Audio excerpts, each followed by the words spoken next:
Bien, buenos días. El día de hoy vamos a seguir hablando un poco acerca de las preguntas de lenguaje. Habíamos quedado en la sesión anterior, habíamos quedado con lo que eran las preguntas de generalidad y habíamos estudiado aquellas preguntas que se hacían en función del título. Hoy vamos a mirar aquellas preguntas que se hacen en función de la particularidad del texto. Aquellas particularidades que tienen texto. ¿Qué es particularidad? Ya estudiamos lo que es generalidad, ahora quiero preguntar, ¿qué es particularidad?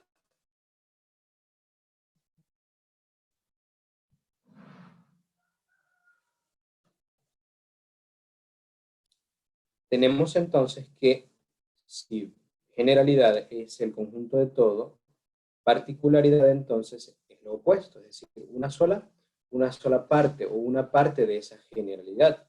Las preguntas que van en función de la particularidad del texto miden la comprensión de aquellas ideas que complementan, precisan o especifican información de texto, lo que generalmente llamamos ideas secundarias o ideas complementarias, ¿no?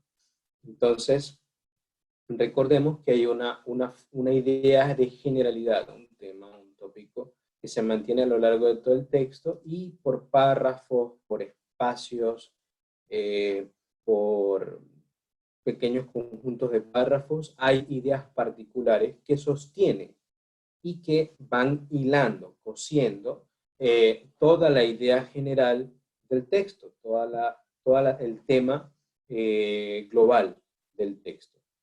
Un texto, por eso es que el texto viene de la idea o del significado de coser o de hilar, ¿no? De hacer un tejido.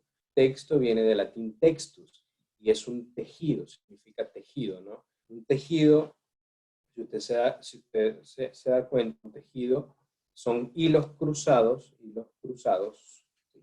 Hilo horizontal que es cruzado por uno vertical a través de complementariedad.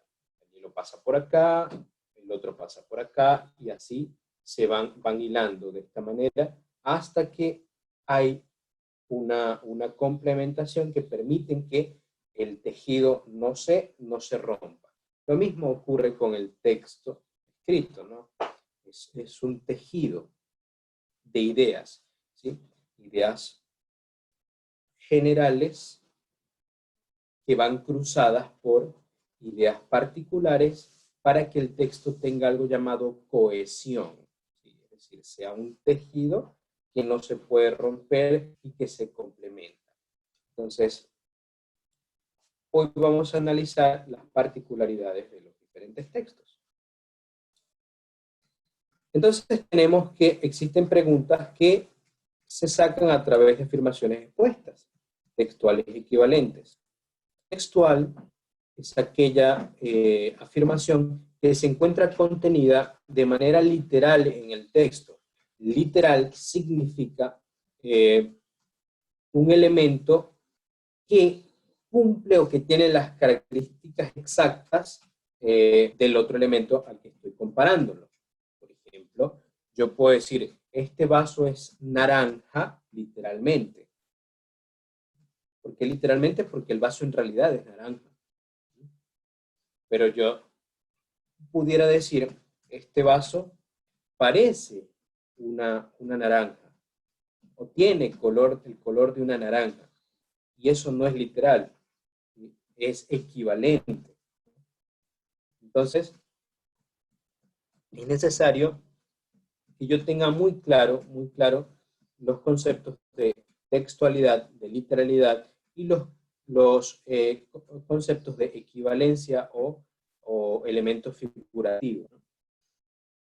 En este punto tenemos un ejemplo y note cómo se construye la pregunta de afirmación expuesta textual. Es una aseveración, un predicativo, un enunciado que está incompleto. Y las opciones que se me dan son las que van a completar ese enunciado. Cuando yo tengo entonces un ejercicio de comprensión lectora, me encuentro con varias opciones que completan el enunciado de la pregunta. La llegada del hombre a la luna, tengo 5 opciones. ¿Cuál es el proceso de razonamiento que yo hago? Como es una pregunta de afirmación expuesta o de afirmación textual, yo simplemente me remito al texto para encontrar la opción correcta, sin necesidad de razonar mucho, simplemente ubicando la textualidad, la literalidad. Dice, vamos a tomar solamente esta y la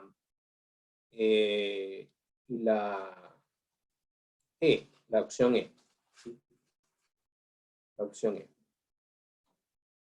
Dice, la llegada del hombre a la luna, busco en el texto la porción que me habla de la llegada del hombre a la luna, que está acá, en la última parte, y busco la aseveración o la afirmación textual. Se constituyó en el paso más decisivo de la conquista del espacio. Miro a ver si en el párrafo hay una aseveración textual. Sin embargo, abrió caminos insospechados, fue la llegada del hombre a la luna, no era ciertamente la meta de las aspiraciones, pero era el paso más decisivo de la conquista del espacio. Comparo y me doy cuenta que es una aseveración correcta, lo que me indica entonces que la respuesta correcta es esa. Ese es todo el proceso de razonamiento cuando estamos en el ámbito textual. Vemos que es tremendamente sencillo. Bien, otro punto importante es que encontramos muchas veces afirmaciones equivalentes. Ya no van a ser palabra por palabra, sino que ahora va a ser ubicada a través de una afirmación equivalente, una idea equivalente, con palabras sinónimas o con otra forma de hacer la oración, pero que contiene la misma idea. Nota la afirmación. El ser humano a través del tiempo ha desarrollado una propensión por A, descubrir su origen, B, la búsqueda de lo desconocido, conocer el sol. Aquí ya hemos marcado la B. ¿Por qué hemos marcado la B? Primero debo entonces ubicar el párrafo en donde puedo encontrar la afirmación, la primera parte de la afirmación. Tiempo a desarrollar una propensión por, voy a la afirmación, busco el párrafo en donde puedo encontrar esa afirmación, me doy cuenta que está en el segundo párrafo. Es tan grande el afán del hombre de conocer que desde la más remota antigüedad ha soñado en visitar países nuevos, pisar tierras nunca vistas, no solo el planeta que habita. Aquí me doy cuenta entonces que se está hablando de una propensión, ¿sí? De una inclinación del hombre hacia algo. ¿Hacia qué cosa? Hacia conocer, hacia la búsqueda de lo desconocido, hacia la búsqueda de lo desconocido. Entonces me doy cuenta que no tiene las mismas palabras, pero sí tiene la misma configuración de sentido. La respuesta entonces es la B. Entonces, esa sería la afirmación expuesta equivalente.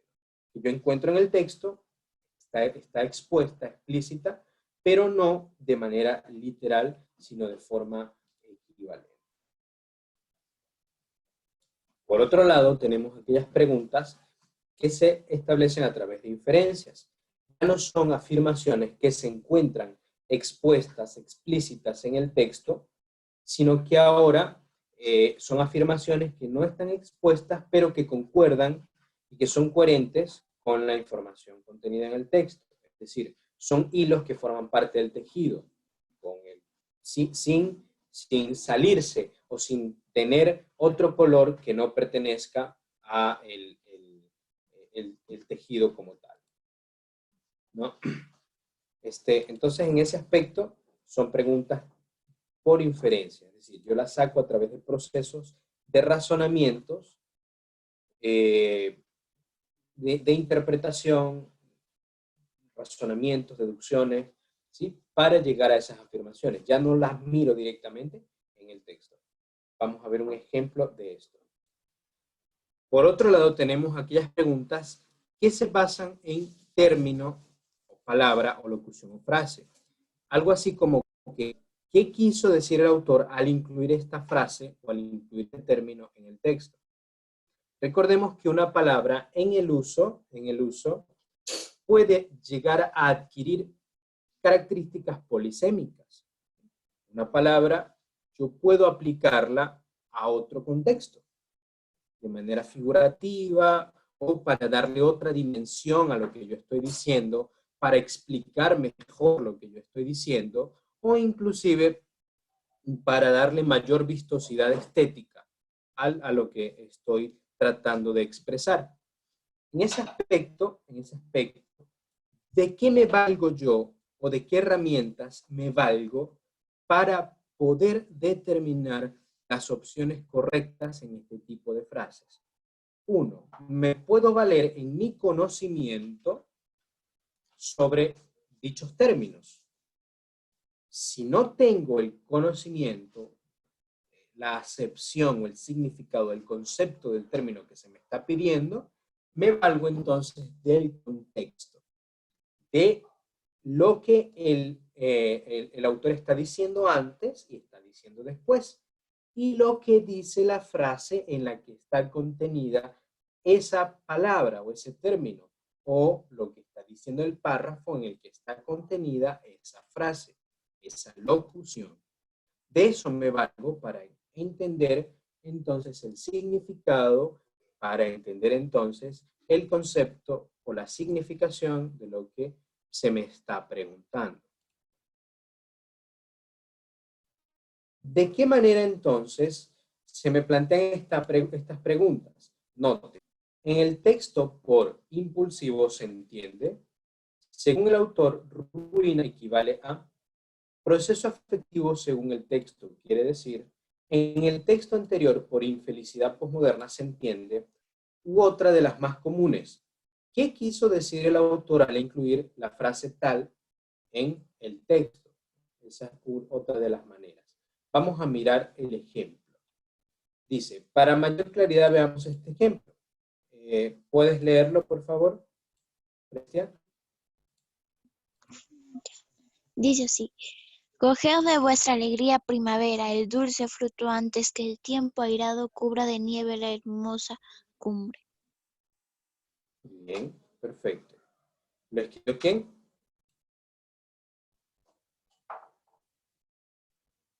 Escribe Garcilaso de la Vega. No confundir con el Inca Garcilaso, ¿no? Vamos a analizar un poco este texto para determinar las respuestas o las preguntas que se me hacen. En este texto podemos encontrar una porción de poema de Garcilaso de la Vega, que dice, coged de vuestra alegre primavera el dulce fruto, antes que el tiempo airado cubra de nieve la hermosa cumbre. Es tremendamente metafórico, es un pedazo de poesía, la poesía es metafórica, es estética, es polisémica. Y me da varias opciones. ¿Qué sentido tiene la palabra nieve en el texto? Frialdad, hielo, senectud, juventud, decadencia. Yo he marcado acá la senectud, porque si tú interpretas el texto, te vas a dar cuenta que el texto me está hablando de la contradicción o la comparación o la contraposición entre juventud y senectud, entre juventud y vejez.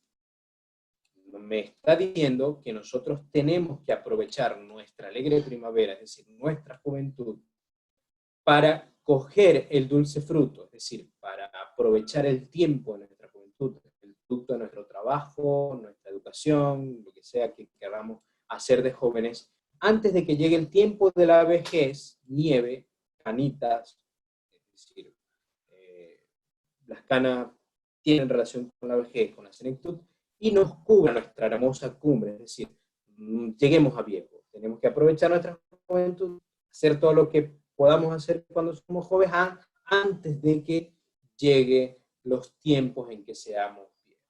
Esa es la correlación. ¿Cómo lo inferí? A través del contexto, a través de los significados figurativos que las palabras tienen en este punto.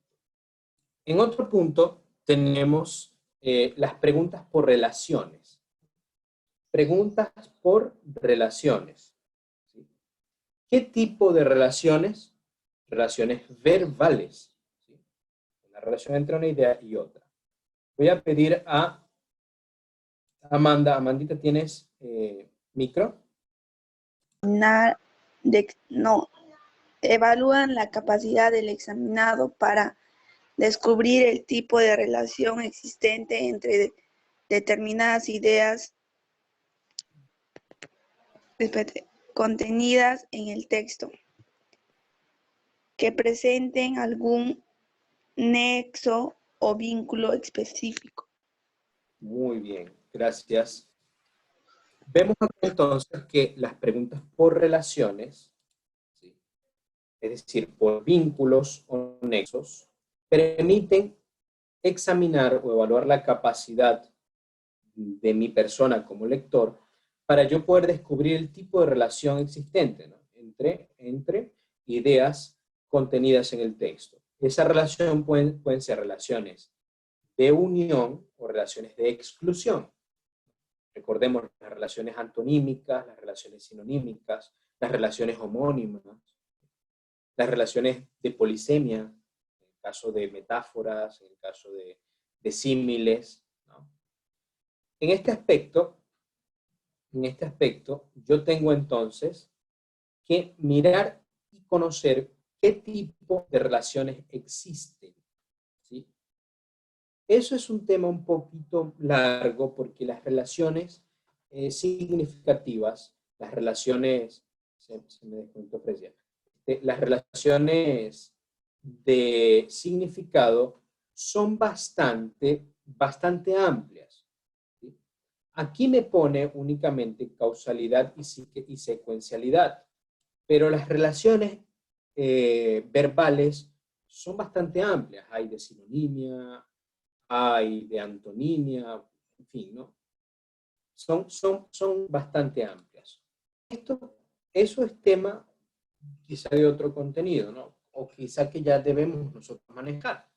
Pero por ahora vamos a ver, estamos centrándonos en el proceso, ¿qué hacemos? En el proceso de razonamiento, ¿qué hacemos para llegar a conclusiones correctas en relaciones? Dicen entonces que yo tengo que mirar, centrarme entre las relaciones existentes entre las ideas. ¿De qué manera se me plantean estas preguntas? Se me plantean de esta manera. La relación entre virus y enfermedad es de causalidad. La relación entre feudalismo y capitalismo es de secuencialidad. Yo tengo que saber cuáles son las relaciones existentes en el plano verbal, en el plano del razonamiento, en el plano del lector, para poder determinar cuáles son las relaciones que hay en una idea cualquiera que se me ofrezca. Veamos el siguiente ejemplo. ¿Puedes leerlo, Fresia?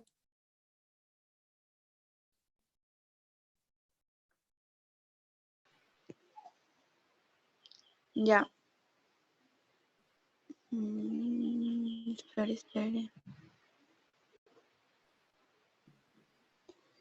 Aunque las cuestiones fisiológicas contienen a todo el mundo, no todo el mundo se convierte en filósofo. Por diversas razones, la mayoría se aferra tanto a lo cotidiano que el propio asombro por la vida queda relegado a un segundo plano. Para los niños, el mundo es algo nuevo, algo que provoca su asombro. La Lucía está escribiendo. Ya. Perfecto. No es así para todos los adultos. La mayoría de los adultos ve el mundo como algo muy normal. Precisamente en este punto de fisiólogos constituyen una honrosa excepción. Un filósofo jamás ha sabido habituarse del todo al mundo. Ok, perfecto. Muy bien. Tenemos entonces acá un texto que habla sobre la filosofía, ¿no? Sobre que las cuestiones de la filosofía conciernen a todas las personas, ¿sí? Sin embargo, no todas las personas se convierten en filósofos o filósofas, ¿sí? Por lo tanto, hay aquellas personas que se aferran a lo cotidiano tanto, es decir, es tan cotidiana tu vida que el asombro que la vida tiene, pues las cosas de la vida ya no te asombran, ¿no? Sin embargo, para los niños, dice acá, el mundo es algo nuevo, ¿sí? Algo que provoca su asombro. Un niño se asombra con cualquier cosa, mira el cielo y se asombra, mira la tierra y se asombra, ve un animalito y wow, ¿sí? No es así para los adultos, porque los adultos estamos llenos de cotidianidad y hemos visto tanto que ya nada nos asombra. La mayoría de los adultos ve el mundo como algo muy normal. Sin embargo, los filósofos constituyen una honrosa excepción. Un filósofo jamás ha sabido habituarse a todo el mundo. Jamás ha sabido habituarse del todo al mundo. Los filósofos no están habituados. Se tienen todavía y conservan la capacidad de asombrarse, ¿no? En realidad nadie debería perder la capacidad de asombrarse. Dice, ¿qué relación hay entre el mundo y el asombro en los niños? ¿Qué relación hay entre el mundo y el asombro en los niños? ¿Cuál es la relación entre el mundo y el asombro de los niños? ¿Sí? Para yo llegar a esta conclusión, ahora el razonamiento es distinto a lo que veníamos haciendo más arriba. Porque ahora el razonamiento involucra un conocimiento mío sobre las relaciones verbales que existen, ¿sí?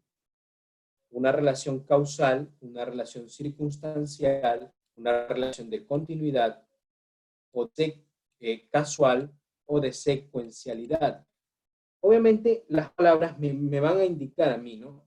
Causal es causa-efecto, una causa, un efecto.